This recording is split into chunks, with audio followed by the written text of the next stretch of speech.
अस्सलाम वालेकुम दोस्तों, मेरा नाम है उमर और आप देख रहे हैं मेरा यूट्यूब चैनल इलेक्ट्रिक टॉक। आज हम बात करेंगे, ये दो स्पीकर हैं जो घरों में कंप्यूटर के साथ, लैपटॉप के साथ और मोबाइल के साथ यूज़ होते हैं। इनका जो अपना एम्पलीफायर था वो इनका ख़राब हो गया था, तो उसमें एसएमडी कंपोनेंट लगे होते हैं जो कि रिपेयरिंग उनकी बहुत मुश्किल होती है। इसलिए हमने ये आज इनके साथ नया एम्पलीफायर लगाना है।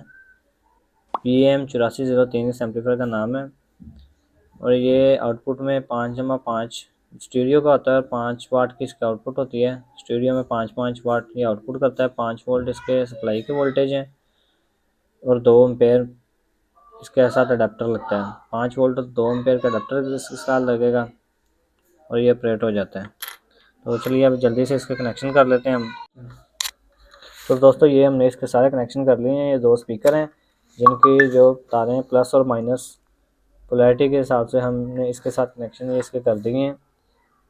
दूसरी ये ऑक्स केबल है जो कि मोबाइल के साथ, कंप्यूटर के साथ, लैपटॉप के साथ, यहाँ MP3 से भी हम इसके कनेक्शन यहाँ से ले सकते हैं। ये सेंटर वाइज की ग्राउंड है और एक लेफ्ट और राइट पॉजिटिव होती हैं और 5 वोल्ट की इसकी सप्लाई है। ये हम आपको चेक करवा देते हैं।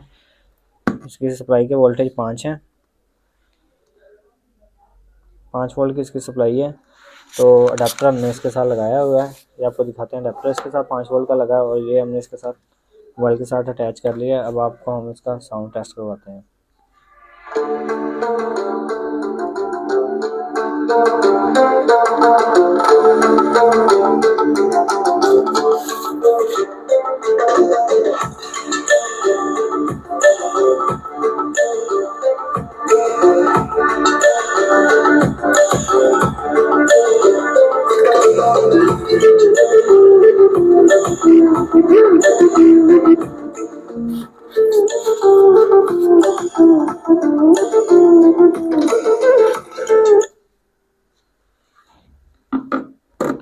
तो दोस्तों, ये थी आज की हमारी वीडियो इस PM8403 के एम्पलीफायर बोर्ड के मतलब। इसके कनेक्शन मैंने आपको बता दिए। ये क्लास D का एम्पलीफायर बोर्ड है।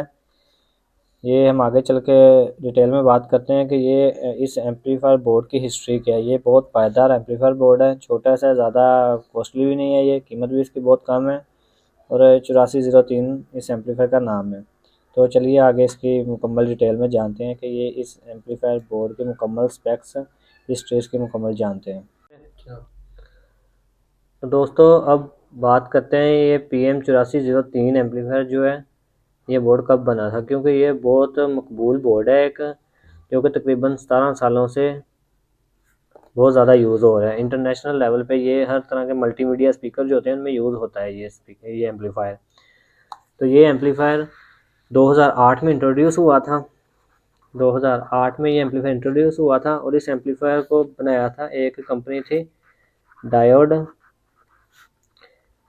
इनकॉर्पोरेटेड कंपनी थी।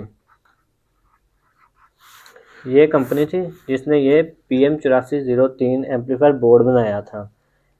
ये 2008 में उस कंपनी ने ये बोर्ड बनाया था। ये कंपनी पहले जेटेक्स कंपनी थी, एक इलेक्ट्रॉनिक्स की कंपनी थी जेटेक्स। उसमें से निकल के ये खुद की कंपनी एक बनी थी, डायोड इनकॉर्पोरेटेड कंपनी थी। जेटेक्स कंपनी से ये कंपनी बनी थी, तो उन्होंने ये पहले एम्पलीफायर बोर्ड बनाया था। ये एम्पलीफायर बोर्ड 5/5 वाट की स्टीरियो आउटपुट देता है, पावर देता है और तो 5 वोल्ट पे ये ऑपरेट होता है। इससे ज़्यादा वोल्टेज पे ये इसकी डिस्टॉर्शन जो है काफ़ी ज़्यादा हो जाती है, इसलिए इसे सिर्फ 5 वोल्ट देना जो वो बिल्कुल मुनासिब है। इस एम्पलीफायर की जो THD है, जो टोटल हार्मोनिक डिस्टॉर्शन है, वो बहुत ही कम है। इसकी जो इसकी THD है ना, वो बहुत लो लेवल की है। इसमें ज़्यादा नॉइस नहीं आती, इनपुट सिग्नल में भी और आउटपुट में भी। काफ़ी ज़्यादा फिल्ट्रेशन करके ये एम्पलीफायर आउटपुट देता है। तो ये क्लास D एम्पलीफायर था कि कब बना, ये 8403 एम्पलीफायर के कब बना, मार्केट में आया 2008 में ये मार्केट में आया था। तो ये इस बोर्ड के बारे में मालूमात थी। अब क्लास D कैटेगरी का जो एम्पलीफायर है वो कब बना था, ये बात हो गई ना इस 8403 एम्पलीफायर के। अब क्लास D का एम्पलीफायर जो था वो कब बना था, तो क्लास D एम्पलीफायर कैटेगरी है जो क्लास D, वो 1950 में एक बरतानवी साइंसदान था जिसका नाम था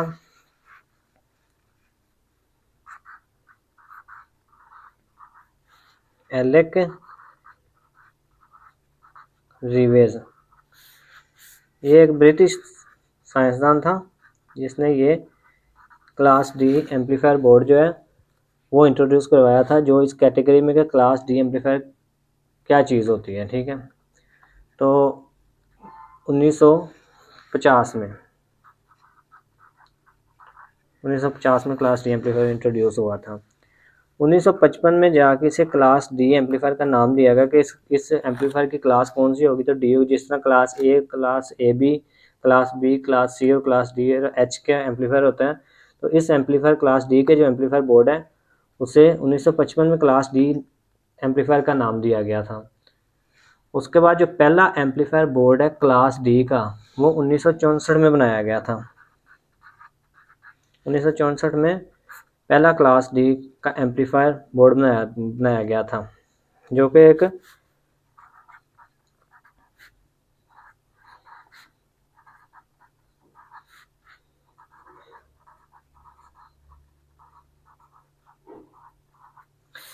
उन्नीस सौ चौंसठ में जो पहला एम्पलीफायर बोर्ड बनाया था वो सिंक्लियर रेडियोनिक्स कंपनी ने बनाया था। ये कंपनी जिसने 1964 में पहला एम्पलीफायर बोर्ड बनाया था, जिसकी पावर सिर्फ 2.5 वाट थी, 2 या 5 वाट की उसकी इस एम्पलीफायर बोर्ड की पावर थी, जो सबसे पहला एम्पलीफायर बोर्ड बनाया गया था। और इस एम्पलीफायर बोर्ड का नाम जो था वो X10 था।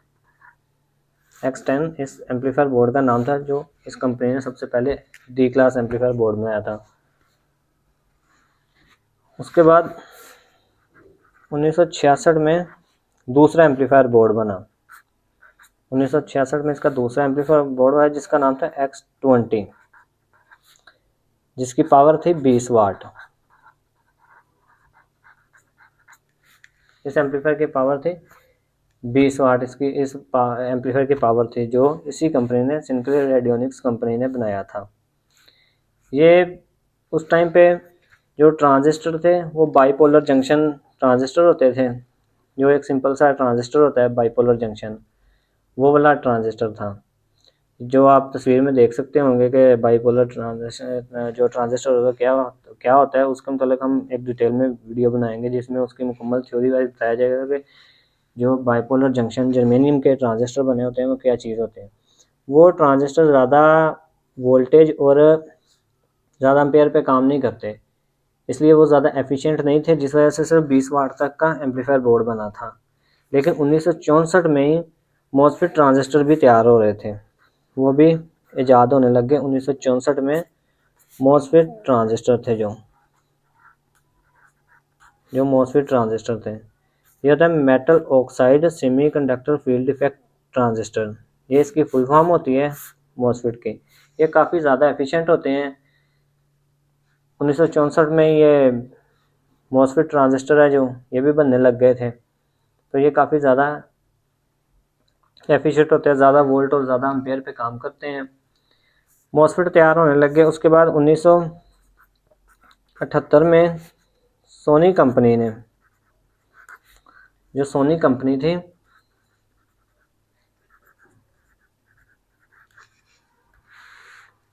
में जो सोनी कंपनी थी उसने पहला ट्रांजिस्टर अपना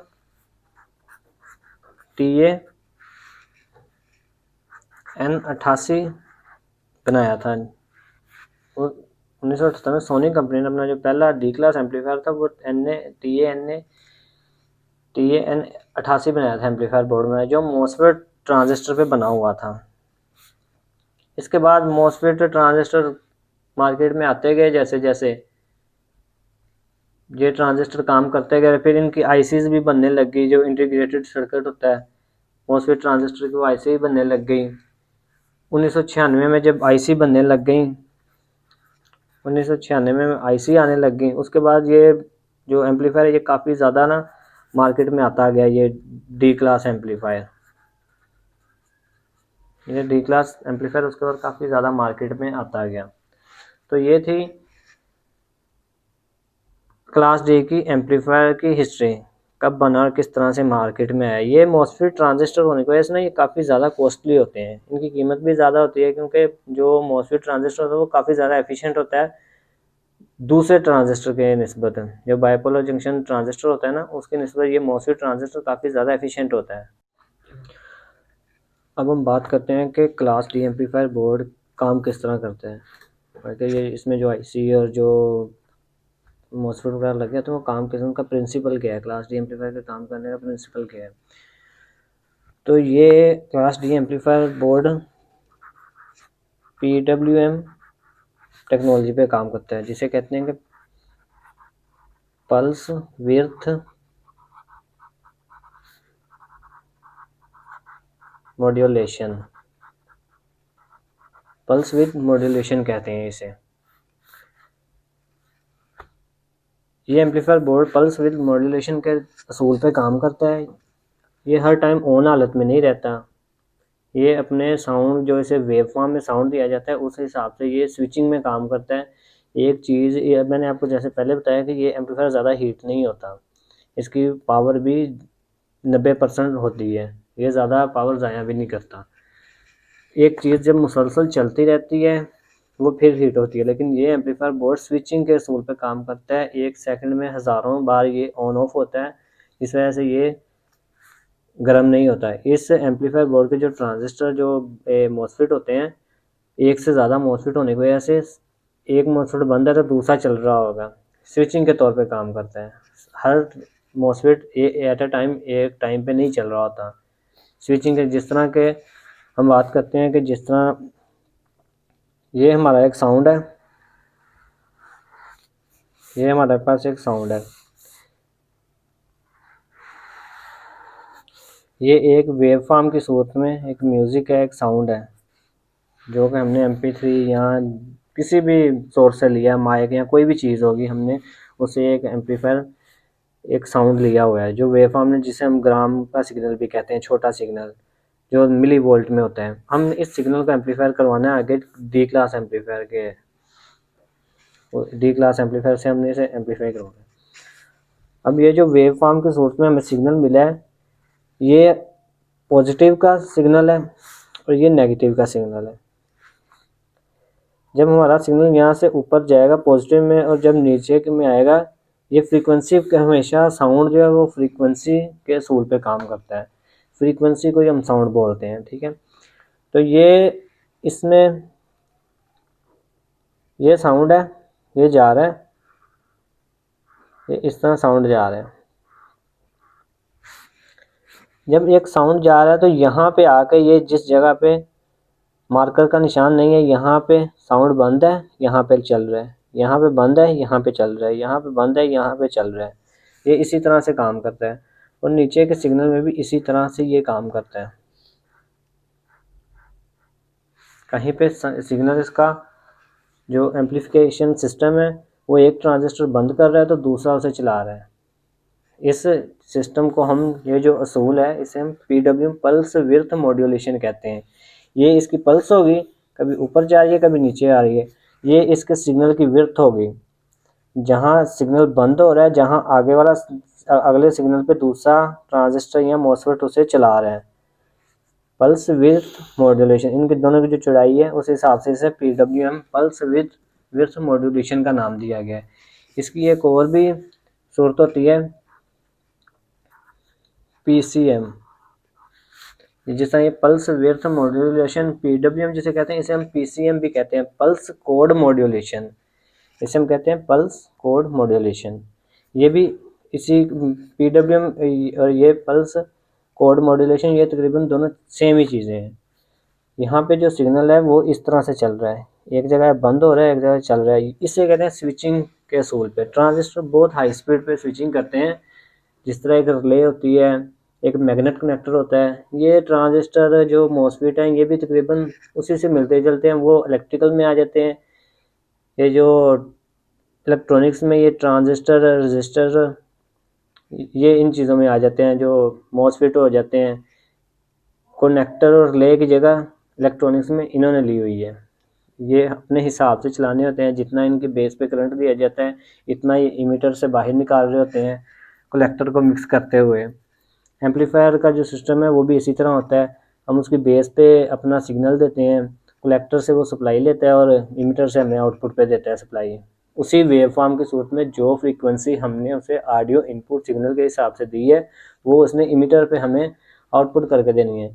वो किस तरह से इलेक्ट्रॉनिक्स का पूरा बोर्ड एम्पलीफायर का किस तरह काम करता है वो हम आगे वीडियोस में चल के मुकम्मल डिटेल में बात करेंगे कि एक आम आदमी भी उसको समझने में उसे मुश्किल नहीं होगी कि एम्पलीफायर का जो एक बोर्ड होता है किसी भी कोई भी एम्पलीफायर, ये तो क्लास डी के एम्पलीफायर की बात हम कर रहे हैं, आगे चल के क्लास ए बी जो मुख्तलिफ मार्केट में जो ट्रांजिस्टर चलते हैं जो कि मार्केट से हमें ट्रांजिस्टर वाले या मॉसफेट वाले जो एम्पलीफायर हमें मिलते हैं उसकी मुकम्मल डिटेल उस हिसाब से बताई जाएगी कि वो किस तरह से काम करते हैं। तो ये एम्पलीफायर का यही था कि क्लास डी एम्पलीफायर काम किस तरह करता है। लेकिन ये हाई फ्रीक्वेंसी पे ज़्यादा जब हाई फ्रीक्वेंसी हो जाती है ना, पीछे जो साउंड आ रहा होता है, इनपुट सिग्नल जो हमें मिल रहा होता है, यहाँ पे जो इनपुट सिग्नल हम एम्पलीफायर को देते हैं उसमें ये हाई फ्रीक्वेंसी जो है ना वो फिल्टर कर देता है। एम्पलीफायर में जब हाई फ्रीक्वेंसी जाती है तो वो हाई फ्रीक्वेंसी को बीच में से निकाल देता है, फिल्ट्रेशन हो जाती है। उस पर उसके मेन पे कैपेसिटर वगैरह लगा तो जो हाई फ्रीक्वेंसी को साइड पे कर देते हैं। लो फ्रीक्वेंसी इतनी कम लो भी नहीं, वो भी तकरीबन हज़ारों में होती है, किलो में जाके वो फ्रीक्वेंसी हाई फ्रीक्वेंसी होती है। जो 100 में होती है ना वो बहुत कम आ जाती है। उसके अगर वो यूज़ करनी हो तो उसके लो पास फिल्टर लगता है। लो पास फिल्टर क्या होता है वो भी हम आगे चल के बात करेंगे किसी वीडियो में कि लो पास फिल्टर किस जगह पे लगाया जाता है। लेकिन इसमें जो लो पास होता है वो हाई जो फ्रीक्वेंसी होती है ना मेगा हर्ट्ज से भी ऊपर वाली, उसको सिर्फ लो कहते हैं क्योंकि ये स्विचिंग का जो टाइम होता है ना ये मिली नैनो सेकेंड में होता है। जो इसकी ऊपर वाली फ्रीक्वेंसी है ना उसका जो काम करने का वो तकरीबन 40 नैनो सेकेंड होता है, 40 नैनो सेकेंड। और जो इसके नीचे की नेगेटिव सप्लाई में होता है वो 15 नैनो सेकेंड में होता है। जो इसका नीचे की सप्लाई का टाइम होता है स्विचिंग का वो 15 और ऊपर का ये होता है। और यही इसका जो थर्मल है इस एम्पलीफायर का जो ये आईसीज में होता है उसमें थर्मल जो उसका जो गर्म होने का हीट होता है ना उसका उसके अंदर ही सिस्टम लगा होता है कि वो ज़्यादा हीट पे खुद ब खुद ऑफ हो जाता है। क्योंकि हाई फ्रीक्वेंसी पे ये इतने ज़्यादा ट्रांजिस्टर की स्विचिंग नहीं हो सकती इतनी तेज़ी से जितनी तेज़ी से साउंड होता है, क्योंकि साउंड की स्पीड बहुत तेज़ होती है। जो साउंड की ट्रैवलिंग स्पीड है ना वो बहुत तेज़ है। साउंड में कोई म्यूज़िक की नहीं बात कर रहा, म्यूज़िक तेज़ होता है, जो इसकी फ्रीक्वेंसी होती है ना जो वेव फॉर्म में होता है उसकी स्पीड बहुत तेज़ होती है। तो ये उम्मीद है आपको समझ आ गया होगा कि क्लास डी एम्पलीफायर बोर्ड किस तरह से काम करता है।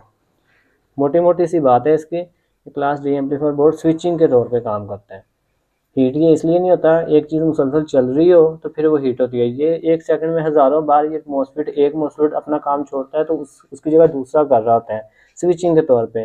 कि जिस तरह ये एक साउंड चल रहा है, साउंड इसी सूरत में होता है, ये वेव फॉर्म के सूरत में साउंड होता है जिसे हम ऊपर नीचे ये फ्रीक्वेंसी होती है, यहाँ पे ऐसे जा रही है फ्रीक्वेंसी ज़्यादा हो गई है, यहाँ पे कम हो गई है, वो फ्रीक्वेंसी कम ज़्यादा जो वही वेव फॉर्म की सूरत में वो आवाज़ बनती है जो फ्रीक्वेंसी होती है। तो बस ये फ्रीक्वेंसी कोई जो इनपुट होती है उससे ही स्विचिंग करते हैं ट्रांजिस्टर। जो एम्पलीफाई कर रहे होते हैं ना जो ट्रांजिस्टर मॉसफेट एम्पलीफाई कर रहे होते हैं वो बारी बारी काम करते हैं और बहुत तेज़ी से काम कर रहे हैं, इसलिए ये ज़्यादा हीट भी नहीं होता और आउटपुट पे हमें ज़्यादा लॉसेस भी नहीं देता। तो दोस्तों ये थी आज की हमारी क्लास डी एम्पलीफायर बोर्ड की मालूमात जो मैंने आपके साथ शेयर की। इंशाल्लाह आइंदा भी हम आगे ही मैं इस तरह आपके लिए इंफॉर्मेटिव वीडियोस लेके आता रहूँगा। उम्मीद है आपको समझ आई होगी वीडियो की। अभी हमारा चैनल स्टार्ट है, काफ़ी चीज़ें आपके साथ शेयर करने के लिए जो हमने आपके साथ शेयर करनी है। मैं भी एक स्टूडेंट हूँ और मेरी कोशिश यही होती है कि मैं अपना नॉलेज आपके साथ शेयर करूँ जिस तरीके से मैं समझा रहा हूँ। उम्मीद है आपको तरीका पसंद आया होगा मेरा। आइंदा भी हर तरह के आपको वीडियोस मिलती रहे। अगर आपको कोई नई वीडियो चाहिए हो किसी टॉपिक के बारे में तो आप हमें कमेंट बॉक्स में बता सकते हैं, हम उसी टॉपिक पे वीडियो बनाऊंगा मैं। तो हर तरह की थ्योरी वाइज और प्रैक्टिकल हर तरह की वीडियो आपको उसी हिसाब से मिलेगी जो आपने पहले यूट्यूब पे नहीं देखी होगी। मतलब एक दुकानदार किस तरह काम करता है और एक जो कॉलेज यूनिवर्सिटी में सिखाया जाता है वो किस तरह होता है, ये चीज़ मैंने आपको सिखाई है। ये मैं आपको प्रैक्टिकल भी करके दिखाऊंगा कि ट्रांजिस्टर किस तरह से स्विचिंग के तौर पे काम करते हैं। और उनमें मैं फिर आपको इस वीडियो की याद दहानी भी कराऊंगा कि मैंने स्विचिंग का आपको इस वीडियो में बताया था। तो ट्रांजिस्टर और मॉसफेट किस तरह स्विचिंग के तौर पे काम करते हैं। तो हमें आपका साथ चाहिए, चैनल को सब्सक्राइब लाजमी करें। हर तरह की वीडियोस आपको मिलती रहेंगी जो कि मार्केट में यूट्यूब पे अवेलेबल नहीं है, जो कि आसान अल्फाज में बताया जाएगा। जो एक आम बंदा जो इलेक्ट्रॉनिक का काम करना चाह रहा है या जो इस चीज़ का शौक़ रखता है या जो भी नया नया इलेक्ट्रिकल फील्ड में आ रहा है, तो वो भी हमारी इस वीडियो से बहुत कुछ, हमारी जो वीडियोस आएंगी उनसे बहुत कुछ सीखता रहेगा बंदा वो। मुझे भी इन चीज़ों से काफ़ी नॉलेज मिल रही है। इंशाल्लाह मैं आपके साथ भी ये सारी नॉलेज शेयर करता रहूँगा आम ज़ुबान में। कुछ ज़्यादा थ्योरी में भी नहीं जाएंगे और वो चीज़ भी समझाएंगे जो किसी और प्लेटफॉर्म पे सीखने को नहीं मिलती। तो ये थी हमारी आज की वीडियो। अगर वीडियो में कोई गलती हो गई हो तो उम्मीद है आप उसको इग्नोर करेंगे। तो वीडियो को लाइक करें, हमारे चैनल को सब्सक्राइब करें, दोस्तों अपने दोस्तों के साथ शेयर भी करें। अल्लाह हाफिज़।